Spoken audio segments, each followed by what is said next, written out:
कामचोर देवरानी।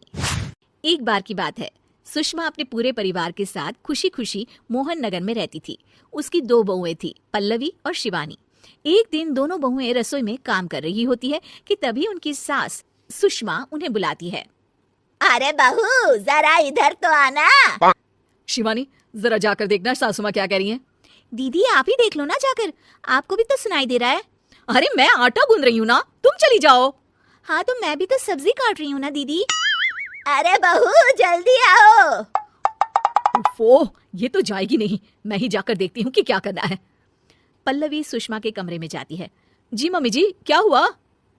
शाम को घर पर कुछ मेहमान आने वाले हैं, तो तुम अच्छा सा खाना बना लेना बहू। ठीक है मम्मी जी, आप बता दीजिए क्या क्या बनाना है और कितने लोग आ रहे हैं। सुनील की मौसी जी और उनका पूरा परिवार आ रहा है। कुल मिलाकर 3 लोग और हमें मिलाकर हुए 9 लोग। तो अभी से ही तैयारी करना शुरू कर दो। और हाँ, घर की सफाई भी कर देना, हाँ अच्छे से। जी मम्मी जी, सब काम हो जाएगा, आप चिंता मत कीजिए। पल्लवी शिवानी को घर में मेहमान आने वाले हैं इसके बारे में बताती है। क्या 9 लोगों का खाना बनाना होगा, घर की सफाई करनी है? बाप रे, सासू माँ ने तो हमें घर की नौकरानी ही समझ कर रखा है। ऐसा नहीं बोलते शिवानी, हम इस घर की बहू हैं और घर के काम करना हमारा फर्ज है। दीदी तो है ही सासू माँ की चमची, जब देखो सासू माँ। मैं तो इतना सारा काम नहीं करने वाली। शिवानी कपड़े लेकर गमला साफ कर रही होती है और चक्कर आने का नाटक करने लगती है। मेरा सर चकरा रहा है। तभी वहां पल्लवी और सासू माँ जाते हैं। अरे बहू, क्या हो गया तुम्हें? मम्मी जी, बहुत तेज सर में दर्द हो रहा है। तुम एक काम करो शिवानी, आराम कर लो। नहीं दीदी, घर में मेहमान आने वाले हैं, मुझे आपकी मदद करनी चाहिए। अरे कोई बात नहीं शिवानी, तुम आराम कर लो, मैं सब काम कर लूंगी। ठीक है दीदी, अगर आप इतना कह रही हैं तो आराम कर लेती हूँ। शिवानी आराम से अपने कमरे में मैगजीन पढ़ रही होती है। इसे कहते हैं आराम की जिंदगी। इतना सारा काम। चलो सारा काम खत्म हो गया, शिवानी को देख आती हूँ। शिवानी अपने कमरे में ईयरफोन में गाने सुनते सुनते सो जाती है और उसके साइड में मैगजीन भी रखी होती है। पल्लवी वहां आ जाती है और वो सब देखती है। ओहो, तो मतलब सब काम चोरी का बहाना था। अभी बताती हूँ इसको। घर का सारा काम मुझे करना पड़ा और ये महारानी यहाँ मैगजीन पढ़ रही है, गाने सुन रही है। पल्लवी रसोई से एक प्लेट और चम्मच लेकर आती है और शिवानी को थाली बजाकर उठाने लगती है। शिवानी अचानक से उठती है।